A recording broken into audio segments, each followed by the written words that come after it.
નમસ્કાર વિદ્યાર્થી બહેનો, ધોરણ 12 આર્ટ્સની અંદર આજે આપણે ચોથો પાઠ ભૂગોળની અંદર શરૂ કરવા જઈ રહ્યા છીએ.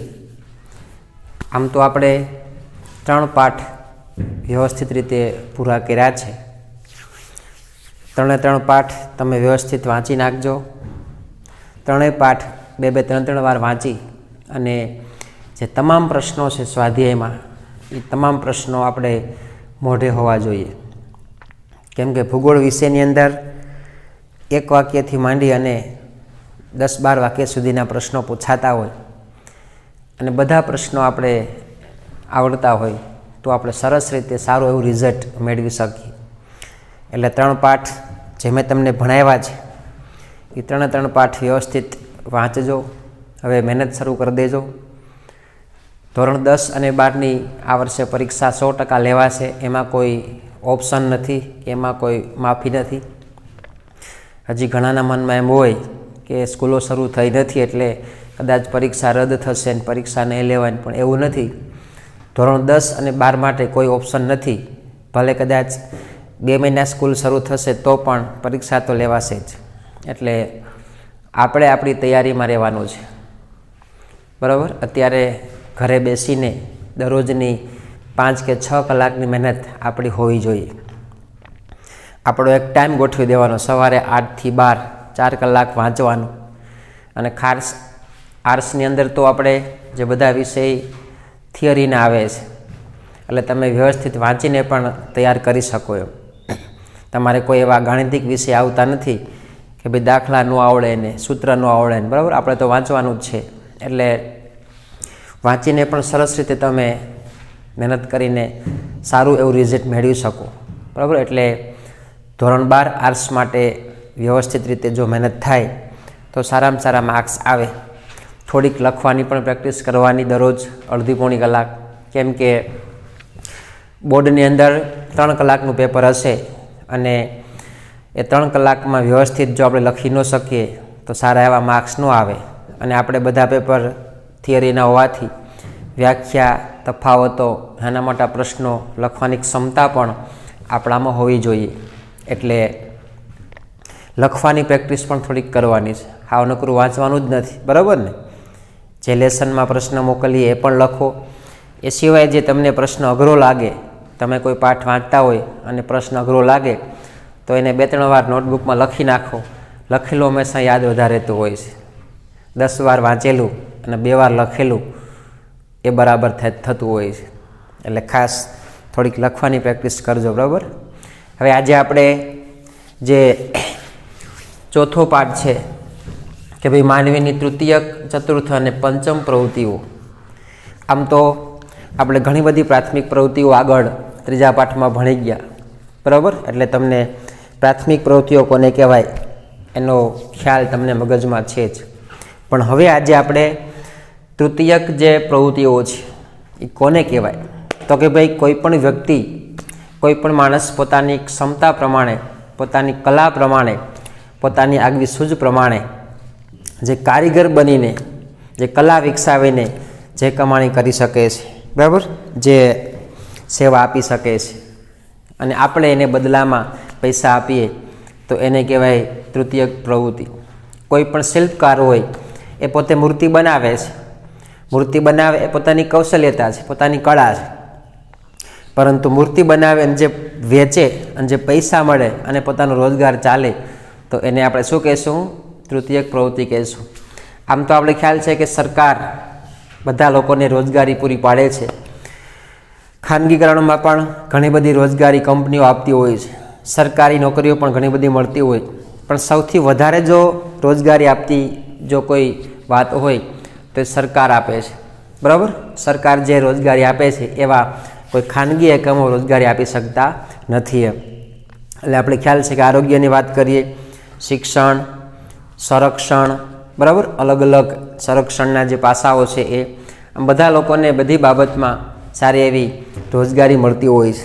એટલા માટે જે માનવીને આપી શકાય, જે માણસ આપણે આપી શકે અને આપણે બદલામાં એને જે પૈસા આપીએ તો એક પ્રકારની સેવા છે. અને એવી સેવાને તૃતીયક પ્રવૃત્તિ કહેશું. શિક્ષક છે તો શિક્ષક ભણાવે અને સરકાર પગાર આપે, તો શિક્ષક ભણાવે તો પગાર મળે, તો આ શિક્ષણ જે છે એ કેવી પ્રવૃત્તિ કહેવાય? તો કે તૃતીયક પ્રવૃત્તિ કહેશું. કોઈ પણ સરકારી શિક્ષક હોય, વકીલ હોય, ડૉક્ટર હોય, કોઈ કારીગર હોય, બરાબર, પણ એ પોતે સેવા આપી, પોતાની કૌશલ્યતા પ્રમાણે, પોતાની બુદ્ધિ પ્રમાણે સેવા આપી અને જે પૈસા મેળવે છે, જે કમાણી કરે છે, તો એવી પ્રવૃત્તિને આપણે તૃતીયક પ્રવૃત્તિ કહેશું. બરાબર, એટલે તમને ખાસ ખ્યાલ આવી ગયો હશે કે તૃતીયક પ્રવૃત્તિ એટલે શું. હવે આવશે તૃતીય સેવાઓ, કે ભાઈ આમાં કઈ કઈ સેવાઓ આવે છે. તો આપણે ખ્યાલ છે કે સૌથી વધારે રોજગારી મળતી હોય તે રોજગારી સરકારી એકમોમાં મળે છે. સરકારી કંપનીઓ હોય, સરકારી ઓફિસો હોય, બરાબર, સરકારી અમુક રક્ષકના વિભાગો હોય, પછી એમાં પોલીસ હોય, PSI હોય, પછી ડૉક્ટર હોય, નર્સ હોય, બરાબર, કે કોઈ સામાન્ય એવા ક્લાર્ક નોકરી કરતા હોય. આ જે બધી સેવાઓ છે, કોઈ પણ વ્યક્તિ પોતે કામ આપી અને જે પૈસા મેળવે છે પગારદાર તરીકે, તો એવી બધી સેવાઓને આપણે તૃતીયક સેવા કહીશું. બધું તૃતીયક સેવામાં આવે છે. બરાબર, બધા ડિપાર્ટમેન્ટે એમાં શિક્ષણ આવી જાય, સંરક્ષણ ખાતું આવી જાય, આરોગ્ય ખાતું આવી જાય, ઇન્કમટેક્સ ખાતું આવી જાય. આમ બધા જે ખાતાઓમાં જે વ્યક્તિઓ પોતે સેવા આપી, કામ કરી અને જે પૈસા મેળવે છે, આવી બધી સેવાઓ એ કેમાં આવશે? તૃતીય સેવામાં આવશે. બરાબર, અને તૃતીયક સેવાઓની અંદર આટલા વિભાગો છે: વ્યાપાર, પરિવહન, સંચાર, મનોરંજન, વાણિજ્ય, સ્વાસ્થ્ય, સમાજ કલ્યાણ અને નાણાકીય બચતો માટેની સેવાઓ. આટલી સેવાઓ જે છે તૃતીય પ્રવૃત્તિઓમાં સામેલ છે. બરાબર, તો હવે આપણે ટેક્સ્ટ બુકમાં એક એક પંક્તિ કે એક એક લીટી વાંચતા જઈએ અને તમામ જે માહિતી જે છે જોતા જઈએ. તમે પણ હવે ટેક્સ્ટ બુક ખોલજો, કેમ કે હું સમજાવું, ભણાવું એ 50% યાદ રહે, 50% ભૂલાઈ જાય છે. પણ જો વાંચેલું હોય, આપણે બુકની અંદર સમજતા જઈએ તો વ્યવસ્થિત રીતે તમે પણ ભણી શકો. એટલે હવે તમારે બધાએ બુક ખોલવાની છે. બુકની અંદર પેજ નંબર 28 ઉપર જે ચોથો પાઠ છે એની આપણે શરૂઆત કરીએ. એક એક વ્યક્તિ, એક એક જે વાક્ય છે, એક એક જે લીટી જે છે એને બરાબર સમજીએ તો આખો પાઠ મગજમાં બેસી જાય છે. યાદ રાખજો. બરાબર, પાઠનું શીર્ષક શું છે? તો કે તૃતીય પ્રવૃત્તિ. ખાસ યાદ રાખજો. બરાબર, અત્યારે જે પહેલો મુદ્દો આજે ભણવાનો છે એ મુદ્દો જે છે માનવીની તૃતીય પ્રવૃત્તિ. ખાસ યાદ રાખજો. વિદ્યાર્થી મિત્રો, આપણા પરિવારમાં કોઈ બીમાર પડે ત્યારે તેને આપણે ડાક્ટરી પાસે લઈ જઈએ. ડાક્ટર પાસે લઈ જઈએ કોઈ બીમાર પડે ત્યારે, સ્વાભાવિક છે. ક્યારેક તો હોસ્પિટલમાં લઈ જઈએ. શાળામાં શિક્ષક તમને ભણાવે. જ્યારે કોઈ વિવાદ ઊભો થાય ત્યારે વકીલ પાસે કાનૂની સલાહ એટલે કાયદાની સલાહ લેવા જઈએ. આ રીતે ડાક્ટર, વકીલ, શિક્ષક, ભૂમિઓ વગેરે વ્યવસાયો એવા છે કે જે નિશ્ચિત રકમ લઈ અને પોતાની સેવાઓ પૂરી પાડે છે. આપણે ખ્યાલ છે કે કોઈ આપણે દવાખાને જઈએ, ડૉક્ટર પાસે જઈએ તો ડૉક્ટરનો ચોક્કસ ચાર્જ હોય છે કે ભાઈ 200 રૂપિયા, 300 રૂપિયા. કોઈ વકીલ હોય, કોઈ વિવાદ થયો હોય, મુશ્કેલી થઈ હોય, વકીલ પાસે જઈએ તો વકીલ પોતાની ફી નક્કી કરે. આ ચોક્કસ હોય છે. આમ જે ચોક્કસ વ્યક્તિઓ જે ચોક્કસ રકમ લઈ અને જે પોતાની સેવા આપે એને કેવી પ્રવૃત્તિ કહેવાય? તૃતીયક પ્રવૃત્તિ. તમે જો કોઈ પણ, બરાબર, પછી સામાન્ય ડ્રાઈવર હોય તો એનો પણ ચોક્કસ ભાવ નિશ્ચિત હોય છે. સામાન્ય મજૂર હોય તો એનો પણ ભાવ ચોક્કસ નિશ્ચિત હોય છે. ડૉક્ટર હોય એનો પણ ભાવ નિશ્ચિત હોય છે. આમ જે વ્યક્તિ ભાવ નિશ્ચિત કરીને, ભાવ ચોક્કસ આપીને જે સેવાઓ આપે છે, આ બધાને શું કહીશું આપણે? તૃતીયક પ્રવૃત્તિ. ખાસ મગજમાં રાખજો. બરાબર, આવી સેવાઓમાં કોઈ ચીજ વસ્તુનું ઉત્પાદન થતું નથી. આવી જે સેવા છે એમાં કોઈ વસ્તુ બનતી નથી. એમ ડૉક્ટર છે, કોઈ દવા બનાવતો નથી, પણ એ પોતાની સેવા આપે છે. એટલે આવી પ્રવૃત્તિઓમાં કોઈ વસ્તુ બનતી નથી. તેથી ઉત્પાદન પ્રવૃત્તિથી આવી સેવા પ્રવૃત્તિ અલગ છે. તેથી જે ઉત્પાદન થાય, બરાબર, જે આપણે જોઈ ગયા કે દ્વિતીયક પ્રવૃત્તિમાં અમુક જે ઉદ્યોગો જે છે વસ્તુ બનાવતા, એનાથી આ પ્રવૃત્તિ કેવી છે? અલગ છે. આ માનવીને આપી શકાય તેવી સેવાઓને તૃતીયક પ્રવૃત્તિ કહે છે. આવી રીતે જે માનવીને આપી શકાય, ડૉક્ટર છે તો ડૉક્ટર પોતાની ડિગ્રી ધારણ કરી, ડૉક્ટર પોતે જાણે છે તે માણસને સેવા આપે છે. આમ કોઈ પણ માણસ, બરાબર, જે માણસોને સેવા આપે છે, માણસ દ્વારા અપાતી સેવા છે એને શું કહેવાય? તૃતીયક પ્રવૃત્તિઓ, સેવાઓ કહેવામાં આવે છે. એમાં સ્વાસ્થ્ય એટલે કે તંદુરસ્તી, કલ્યાણ, લોકોનું સારું થાય એ માટે, શિક્ષણ, મનોરંજન, વ્યાપાર, પરિવહન એટલે કે વાહનોની હેરફેર, બરાબર. માલસામાન લઈ જવા, માલસામાન મૂકી જવાની જે ભાડું આવે, પૈસા આવે, એને શું કહેવાય? પરિવહન વગેરે તૃતીયક પ્રકારની પ્રવૃત્તિઓ છે. આવી બધી સ્વાસ્થ્ય છે, બરાબર. એમાં ડૉક્ટર આવે, નર્સ આવે, એ પોતાની સેવા આપીને પૈસા મેળવે. પછી મનોરંજન, કોઈ કલાકાર હોય આખી રાત ભજન ગાય જે પૈસા મેળવે. યાદ રાખજો, પરિવહન છે કોઈ ટ્રાન્સપોર્ટવાળા વાહનો પોતે રાખે અને ભાડા કરે જે પૈસા મેળવે. તો આવી જે બધી સેવાઓ છે, પણ બધી સેવાઓ કોના દ્વારા થાય છે? માણસ દ્વારા. આમ માનવી દ્વારા માનવીને મળતી સેવાઓ જે છે એને શું કહેવાય? તૃતીયક પ્રવૃત્તિ કહેશું. અને તૃતીયક પ્રવૃત્તિમાં આવી સેવાઓનો સમાવેશ થાય છે, બરાબર. આ પ્રકારની સેવાઓમાં કોઈ ચીજ વસ્તુનું ઉત્પાદન થતું નથી, એમાં કોઈ ચીજ બનતી નથી, પરંતુ તેનો પગાર, વેતન કે મજૂરીના અપ્રત્યક્ષ રૂપમાં જ આપી શકાય છે. કોઈ વ્યક્તિ કામ કરે, કાં તો એનો પગાર, ડૉક્ટર હોય તો એને મહિને પગાર નક્કી હોય છે, મજૂર હોય તો એને દરરોજ આપણે વેતન આપીએ. આમ અપ્રત્યક્ષ રૂપે જ દેખાતું નથી, પણ આપણે જે આપી શકીએ મજૂરી, બરાબર, એવી સેવાઓને આપણે તૃતીયક પ્રવૃત્તિઓ કહેશું. તૃતીયક પ્રવૃત્તિમાં ઉત્પાદન અને વિનિમય બંને જોડાયેલા છે. ઉત્પાદન એટલે કે ઉત્પાદન થાય એમ, બરાબર, કોઈ વસ્તુ મળે, અને વેપાર એટલે કે આગળ વધારી શકીએ એમ. કોઈ ડૉક્ટર છે, બરાબર, તો એ ડૉક્ટર પોતાનો બિઝનેસ શરૂ કરી શકે, ડૉક્ટરી કરી શકે અને આગળ વધી શકે. આમ ઉત્પાદન અને વેપાર બંને જોડાયેલા છે. ઉત્પાદન કાર્યમાં સેવાઓની પ્રાપ્તિ સમાવિષ્ટ છે. અને આમ ઉત્પાદન થાય કોઈ વસ્તુનું તો એમાં સેવા સમાવિષ્ટ છે. હવે તમને કે ઉત્પાદન આમાં ક્યાં આવ્યું? પણ એવું નથી. ડૉક્ટર જે છે, ખાસ ડૉક્ટર જે છે એ ડૉક્ટર દવાખાનું નાખે તો એ ડૉક્ટર જે છે એ માત્ર એકલો બધું કામ કરી શકતો નથી. એના માટે સ્ટાફની ભરતી કરવી પડે, એના માટે મેડિકલ સાધનો જોઈએ, બરાબર, દવા જોઈએ. તો આમ જે દવાની કંપનીઓ જે છે એને શું મળે? ઉત્પાદન મળશે. કેમ કે દવાની કંપનીઓ દવા વેચે ડૉક્ટરને, તો ડૉક્ટર સેવા પૂરી પાડી શકે. એટલે જે દવા મળે એ દવાનું શું કરવું પડે? ઉત્પાદન. એટલે આવી સેવાઓમાં ઉત્પાદન પ્રવૃત્તિ જોડાયેલી છે. હવે તમારા મગજમાં દાખલો બેસી જવો જોઈએ કે તમે આમ એમ કહો કે ઉત્પાદન નથી થતું, પરંતુ આમાં ઉત્પાદન ક્યાંથી? પણ ઉત્પાદન એવું કે કોઈ પણ કારીગર છે તો કારીગર એમને માથે કોઈ વાહન ફિટ કરતો નથી. કારીગરને શું જોઈએ? પાના પકડ જોઈએ છે. તો પાના પકડ બનાવવા માટે કંપની જો પાના પકડ બનાવે તો ઉત્પાદન થાય. આમ માનવીય સેવાઓમાં ઉત્પાદન એ રીતે જોડાયેલું છે. હવે તમને મગજમાં બેસી ગયું હશે. કોઈ પણ મજૂર જે છે, મજૂર ખેતરે કામ કરવા જાય તો માત્ર એમ જતો નથી, સાથે કોદાળી, પાવડો, ખુરપી લઈ જાય. તો ખુરપી જે બનાવે કંપનીને શું મળ્યું? ઉત્પાદન મળ્યું. આમ કોઈ પણ માણસ સેવા આપે, કોઈ પણ માણસ કામ કરે તો એ કામની સાથે ઉત્પાદન પણ જોડાયેલું છે. યાદ રાખજો ખાસ. અને એ ઉત્પાદન થાય, એનો વેપાર થાય, એની દુકાનોમાં માલ સામાન પહોંચે, બરાબર, એ લોકોને મળે. આમ ઉત્પાદન અને વેપાર બંને પ્રવૃત્તિ આ માનવીય પ્રવૃત્તિ સાથે જોડાયેલી છે.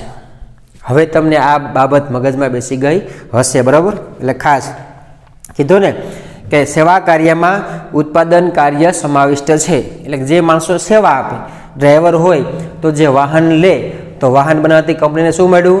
ઉત્પાદન મળ્યું. ઉત્પાદન કરવું પડે તો વાહન વેચાય, બરાબર ને. આ માનવીય સેવાઓમાં ઉત્પાદન પ્રવૃત્તિ પણ જોડાયેલી છે. જેનો ઉપયોગ થાય છે વિનિમય અંતર્ગત વેપાર, પરિવહન અને સંસાર સંબંધિત સુવિધાઓ જોડાયેલી છે. ખ્યાલ છે કે પરિવહન, વાહનોની અવરજવર પણ ઘણા લોકો કરતા હોય. કોઈ પણ માલ સામાન ઉત્પન્ન થાય તો માલ સામાનને ચોક્કસ જગ્યાએ પહોંચાડવા માટે પરિવહનની જરૂર પડે છે, બરાબર. આવી ઘણી બધી સુવિધાઓ એમાં જોડાયેલી છે. જેનો ઉપયોગ અંતરના પરિબળને બિનઅસરકારક બનાવવામાં આવે છે. અને ખાસ જે અંદરના આંતરિક પરિબળો જે છે એને બિનઅસરકારક, કે જે લોકો જાણતા હોય, જે લોકો કળા જાણતા હોય એને કોઈ અસર કરતા નથી, એને કેવું કહેવાય? બિનઅસરકારક, બરાબર. દ્વિતીયક અને તૃતીયક પ્રવૃત્તિઓ વચ્ચે મુખ્ય તફાવત એ છે કે ઉત્પાદન તકનીકી, મશીનરી અને ફેક્ટરી દ્વારા થતી પ્રક્રિયાઓ કરતાં કારીગરની વિશિષ્ટ કુશળતાઓ, અનુભવ અને જ્ઞાન ઉપર નિર્ભર છે. આપણે ખ્યાલ છે કે જે પ્રાથમિક પ્રવૃત્તિ અને દ્વિતીયક પ્રવૃત્તિ આપણે ભણી ગયા છે એમાં આપણે શું જોયું હતું કે ભાઈ કોઈ કંપની ઉત્પાદન કરે, માલ વેચે, બરાબર, કોઈ વિજ્ઞાન ટેકનોલોજી સાધનો વસાવે. પણ આ જે પ્રવૃત્તિ છે એ કોઈ ઉત્પાદન તકનીકી કે કોઈ ટેકનોલોજી કે કોઈ, બરાબર, ફેક્ટરી, ઉદ્યોગ દ્વારા મળતી સેવા નથી, પરંતુ માનવી પોતાની કુશળતા દ્વારા, માણસ પોતાની હોશિયારી દ્વારા, માણસ પોતાની બુદ્ધિ દ્વારા જે સેવા પૂરી પાડે એને આપણે શું કહેશું? તૃતીયક પ્રવૃત્તિ કહેશું. હા, એમાં સાધનોની જરૂર પડે છે, ઉત્પાદન છે, પરંતુ માણસમાં જો કંઈ દમ ન હોય તો સાધનો કામ લાગતા નથી. એમ ખાસ યાદ રાખજો. ડૉક્ટર જે છે ડૉક્ટર પાસે ઘણા બધા સાધનો હોય પણ ડૉક્ટર હોશિયાર ન હોય તો સાધનોનો વપરાશ થતો નથી, બરાબર. એટલે પ્રથમ અને દ્વિતીયક પ્રવૃત્તિમાં ઉદ્યોગો, સાધનો, વેપાર, તકનીકી જે ઉત્પાદન મળતું એના કરતાં આમાં જે માનવી પોતાની કુશળતા દ્વારા, પોતાની હોશિયારી દ્વારા, પોતાની બુદ્ધિ દ્વારા જે સેવા આપે એને આપણે શું કહેશું? તો કે તૃતીયક પ્રવૃત્તિ કહેશું, બરાબર. તો હવે તૃતીયક પ્રવૃત્તિ એટલે શું એ તમને મગજમાં આવી ગયો છે કે ભાઈ માણસ પોતાની સેવા પૈસા દ્વારા, જે વેતન દ્વારા આપતો હોય અને જે પ્રમાણમાં એને રોજગારી મળે એને આપણે શું કહેશું? તૃતીયક પ્રવૃત્તિ. કોઈ પણ, બરાબર. પછી એમાં સરકારી કર્મચારી હોય કે પ્રાઇવેટ કર્મચારી હોય કે કોઈ કારીગર હોય, પણ એ કારીગર પોતાની બુદ્ધિ પ્રમાણે, પોતાની કુશળતા પ્રમાણે, પોતાની આવડત પ્રમાણે જે સેવા આપે અને બદલામાં જઈને પૈસા મળે, તો એવી જે પ્રવૃત્તિ જે છે એને આપણે શું કહેશું? તૃતીયક પ્રવૃત્તિ કહેશું, બરાબર. તો આમ આ રીતે તમને હવે આ મુદ્દાનો જે અર્થ જે છે એ મગજમાં બેસી ગયો હશે, બરાબર. હવે આપણે આગળનો મુદ્દો જોઈએ, તૃતીય સેવાઓ કઈ કઈ છે, તો એ બાબત આપણે જોઈએ, બરાબર. કે સમગ્ર વિશ્વમાં ઉદારીકરણ એટલે કે હળવું, બરાબર, ઉદારતાથી એક દેશ કોઈ સંશોધન કરે તો બીજાને આપવું શું કહેવાય? ઉદારીકરણ. ખાસ યાદ રાખજો, બરાબર. આપણે ખ્યાલ છે કે જે આ વૈજ્ઞાનિક સંશોધનો મોટે ભાગે ક્યાં થયા છે? તો કે જાપાન, જર્મની, ઇટાલી અને અમેરિકામાં થયા છે. તો એ લોકો પોતાના દેશ માટે રાખતા નથી, એ આપણે આપે છે. એવી નીતિને શું કહેવાય? ઉદારીકરણની નીતિ, બરાબર. અને ખાનગીકરણ એટલે કે પ્રાઇવેટીપણું, કોઈ વ્યક્તિ પોતે. ખાનગીકરણના પરિણામે ઔદ્યોગિક ક્ષેત્રોના કદ અને ભૂમિકા બંનેમાં વધારો થયો છે, બરાબર. આમ એકાબીજા દેશો ઉદારતાની નીતિથી સાધનોની આપ-લે કરીને પછી અમુક દેશોમાં અમુક વ્યક્તિ પોતે ખાનગીકરણ, પોતે પ્રાઇવેટ માલિકીના સાધનો વસાવીને જે મોટા મોટા ઉદ્યોગો બનાવ્યા છે એને કારણે ઔદ્યોગિક ક્રાંતિમાં શું આવ્યું? વધારો આવ્યો છે, બરાબર. ટૂંકમાં વિકાસ થયો છે. તેમ છતાં સરકારે સૌથી વધુ લોકોને રોજગાર આપે, છતાં પણ સરકારી જે નોકરી જે આપી શકે એટલો રોજગાર પ્રાઇવેટ લોકો આપી શકતા નથી. કારણ કે તે લોકોને રક્ષણ, શિક્ષણ, સ્વાસ્થ્ય, સફાઈ, કલ્યાણ, પરિવહન સુવિધાઓ અને કાયદાકીય વ્યવસ્થા જેવી અનેક પ્રકારની સેવાઓ સાર્વત્રિક રૂપે પૂરી પાડે છે. આપણે ખ્યાલ છે કે સરકાર જે છે બધા વિભાગમાં સેવા પૂરી પાડી શકે. સ્વાસ્થ્ય હોય, સફાઈ હોય, પછી બરાબર તંદુરસ્તી વિશે હોય, સંરક્ષણ વિશે હોય, આરોગ્ય વિશે હોય. આમ સરકાર જે સેવા પૂરી પાડે એટલી સેવા પ્રાઇવેટ કોઈ પૂરી પાડી શકતું નથી, બરાબર. વિકસિત દેશોમાં દેશની અંદર અને બહાર સેવાઓની નિકાસ વધવાથી પણ સેવા ક્ષેત્રોમાં વધારો થઈ રહ્યો છે. અને ખ્યાલ છે કે જે વિકસિત દેશો છે, જે વિકાસ થઈ ગયો છે, ખાસ વિકાસશીલ અને વિકસિત, બરાબર. જે વિકસિત દેશો જે વિકાસ થઈ ગયો છે એવા દેશો બીજા દેશોને સેવા પૂરી પાડે અને સાધનો પહોંચાડે એટલે દેશોનો ઘણો બધો વિકાસ જોવા મળે છે. અનેક દેશો વિદેશી ગ્રાહકોને સેવાનું વેચાણ કરીને વધુ કમાણી કરી શકે અને આમ બીજા સારા એવા કારીગરો વિદેશમાં હોય તો એ આપણા દેશમાં આવી અને સેવા પૂરી પાડે, બરાબર, અને આપણે એને પૈસા આપીએ, આમ એ પણ વિકાસ થઈ શકે. આપણે ખ્યાલ છે કે હમણાં જે તાજેતરમાં જ અમદાવાદમાં જે સી પ્લેનની શરૂઆત થઈ તો સી પ્લેનની જે આખી કંપની જે છે ક્યાં છે? જર્મનીમાં છે, બરાબર. ત્યાંથી લોકો આવ્યા હતા તો એ લોકો અહીંયા સેવા પૂરી પાડે અને ભારત સરકાર બદલામાં એને શું આપશે? તો કે રોજગારી કે પૈસા આપશે, બરાબર ને. તો આમ દેશ વિદેશમાંથી જે લોકો જાણતા હોય, જે લોકો પોતાની કૌશલ્યતા હોય એ બીજા ઘણા બધા દેશોમાં સેવા પૂરી પાડી અને પોતાનો વિકાસ કરી શકે, બરાબર, રોજગારી મેળવી શકે છે. વિશ્વ સ્તરે મોટા પાયે સેવાનો વેપાર થઈ રહ્યો અને આમ વિશ્વની અંદર, આખા વિશ્વમાં મોટા પાયે આવી સેવાઓ બીજા દેશો કરી રહ્યા છે. આર્થિક વિકાસ માટે સેવાઓ વધુ મહત્વની છે. સ્વાસ્થ્ય અને કલ્યાણ, શિક્ષણ, મનોરંજન, વાણિજ્યની સેવાઓ, વાણિજ્ય એટલે વેપાર, બરાબર, પરિવહન એટલે વાહનોની અવરજવર વગેરે પ્રવૃત્તિઓ સેવાઓ સાથે સંબંધ ધરાવે છે. આર્થિક વિકાસ માટે આપણે ખ્યાલ છે કે તે આવી સેવાઓ, બરાબર, પછી ગમે તે હોય, કોઈ સારું એન્જિનિયરિંગ હોય, કોઈ સારો ડૉક્ટર હોય, કોઈ સારો કારીગર હોય, આમ આખા વિશ્વમાં પોતાની સેવા પૂરી પાડે. પછી મનોરંજન હોય, બરાબર, આરોગ્ય ખાતું, ગમે તે હોય, સારા મોટા મોટા કલાકારો આપણે ખ્યાલ છે કે દેશ વિદેશમાંની માંગ હોય તો એ પોતે સારી એવી કળા આપીને પોતે કમાણી કરી શકે. તો આમ સ્વાસ્થ્ય, શિક્ષણ, કલ્યાણ, મનોરંજન બધી બાબતમાં જે સેવા મળે છે, બરાબર, એવી સેવાઓ પ્રવૃત્તિઓ સાથે સંબંધ ધરાવતી હોય છે. વાણિજ્યની સેવાઓએ કંપનીઓની ઉત્પાદકતા અને ક્ષમતામાં વધારો કરે છે તેમજ તેના કાર્યોને જાળવી રાખવામાં સહાય કરે છે. આમ ખાસ જે વેપારની કંપનીઓ છે પોતાનું ઉત્પાદન જાળવી રાખે અને પોતાની સેવામાં શું કરે? વધારો કરે, કેમ કે પોતાનો માલ સરસ રીતે વેચાય, દેશ વિદેશમાં ટ્રાન્સફર થાય એ માટે. જાહેરાતો, કર્મચારીઓની પસંદગી, અધિકારીઓને આપતું શિક્ષણ અને પ્રશિક્ષણ તેના ઉદાહરણો છે. ખ્યાલ છે કે મોટી મોટી જાહેરાતો આવે, અધિકારીઓને તાલીમ, પ્રેક્ટિસ આવે, બરાબર, આવી પ્રશિક્ષણ આપે, વધારાનું અમુક શિક્ષણ આપતા હોય. જ્યાં વિકસિત અર્થવ્યવસ્થા છે અને ખરેખર વિકસિત અર્થવ્યવસ્થા હોય છે, વિકાસ થાય રીતે, ત્યાં સેવા પર આધારિત વિકાસમાં તેની માંગ વધુ હોય. અને આમ ખાસ જે આવી સેવા લોકો પાસેથી મેળવાતી હોય એની માંગ વધારે હોય છે. કેમ કે જે ઉદ્યોગો કે જે સરકારી કર્મચારી હોય તાલીમ આપીને જે શ્રેષ્ઠ બનાવે એ કર્મચારી પછી બીજાને લાભ આપતો હોય છે, બરાબર. વિકાસશીલ દેશોમાં પણ ઉત્પાદન ક્ષેત્રોની તુલનામાં સેવા ક્ષેત્રો ઝડપથી વિકાસ સાધી રહ્યા છે. રાષ્ટ્રીય આવકમાં જ તેનાથી સારી વૃદ્ધિ થઈ રહી છે. આપણે ખ્યાલ છે કે આ રીતે કામ થાય તો રાષ્ટ્રીય આવકમાં વધારો થઈ શકે, બરાબર. સેવાકીય ક્ષેત્રોનું કૌશલ્ય, અનુભવ અને જ્ઞાન ધરાવતા કર્મચારીઓની માંગ વૈશ્વિક બજારમાં વધી રહી છે. આ ખ્યાલ છે કે આ રીતે જે કર્મચારી જે છે એ સેવા આપે છે, જે પોતાનું કામ આપે છે, કામના સંતોષથી આખા વિશ્વમાં જે હોશિયાર વ્યક્તિઓ જે છે એની માંગ છે. સારા એન્જિનિયરિંગ હોય, સારા ડૉક્ટરો હોય, બરાબર, સારા સૈનિકો હોય કે સારા એવા કારીગરો હોય, એ માત્ર પોતાના દેશમાં જ નહીં પરંતુ આખા વિશ્વમાં પોતાની સેવા પૂરી પાડી અને સારી એવી આવક મેળવી શકે અને એની માંગ આખા વિશ્વમાં હોય છે, સમગ્ર વિશ્વની અંદર હોય છે.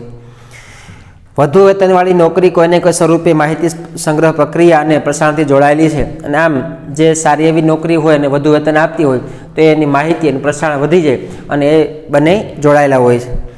વિશ્વના મોટા ભાગના દેશોમાં શરૂઆતના પ્રાથમિક પ્રવૃત્તિઓ પછી દ્વિતીયક પ્રવૃત્તિઓ અને ત્યાર પછી ક્રમશઃ તૃતીયક, ચતુર્થ અને પંચમ પ્રવૃત્તિઓ આવતી હોય છે, બરાબર. અમને ખ્યાલ છે કે શરૂઆતમાં પ્રાથમિક પ્રવૃત્તિ વ્યક્તિ પોતે કામ કરી શકે, બરાબર. ગૃહ ઉદ્યોગ આવે, નાના ઉદ્યોગ આવે, પછી એમાં દ્વિતીયક પ્રવૃત્તિ, ઉદ્યોગો, વેપાર વાણિજ્ય આવે અને પછી આવે તૃતીયક પ્રવૃત્તિઓ. તો આવી રીતે, બરાબર, તૃતીયક પ્રવૃત્તિની અંદર જે વ્યક્તિ પોતે કંઈ જાણતો હોય અને પોતે જાણે છે, પોતે હોશિયાર છે, બદલામાં જે એ વેતન મેળવી શકે એને આપણે શું કહેશું? તૃતીયક પ્રવૃત્તિ કહેશું, બરાબર. તો આજે આપણે આ બે મુદ્દા ભણ્યા. કયા મુદ્દા? તૃતીયક પ્રવૃત્તિ અને તૃતીયક સેવાઓ. હવે આપણે આગળના લેક્ચરમાં તૃતીયક પ્રવૃત્તિઓ, સેવાના મુખ્ય વિભાગો જે છે આ 8 વિભાગ, બરાબર. તો એ 8 વિભાગ વ્યવસ્થિત આપણે સમજશું. તમે પણ આ બે મુદ્દા વ્યવસ્થિત વાંચી લેજો. તમારા મગજમાં બેસી ગયો હશે, વાંધો નહીં આવે. છતાં કંઈ પ્રશ્ન હોય તો પૂછજો, બરાબર. પણ આ જે બે મુદ્દાઓ જે છે એ મુદ્દાને બરાબર સમજવાના છે. ખાસ યાદ રાખજો, કોઈ પણ વ્યક્તિ, કોઈ પણ માનવી પોતે કોઈ કુશળતા જાણતો હોય અને કુશળતા આપીને એ એક પ્રકારની સેવા છે અને જે પૈસા કમાય છે, જે પોતે આવક મેળવે છે એને આપણે શું કહીશું? તૃતીયક પ્રવૃત્તિ, બરાબર. તો આમ આ રીતે સરસ આપણે આજે આ બે મુદ્દા ભણ્યા છે. હવે આગળના જે લેક્ચરની અંદર 8 જે મુખ્ય વિભાગો છે એનો આપણે અભ્યાસ કરશું. તમે પણ એકવાર વ્યવસ્થિત પાઠ વાંચી લેજો એટલે વાંધો આવશે નહીં. અસ્તુ.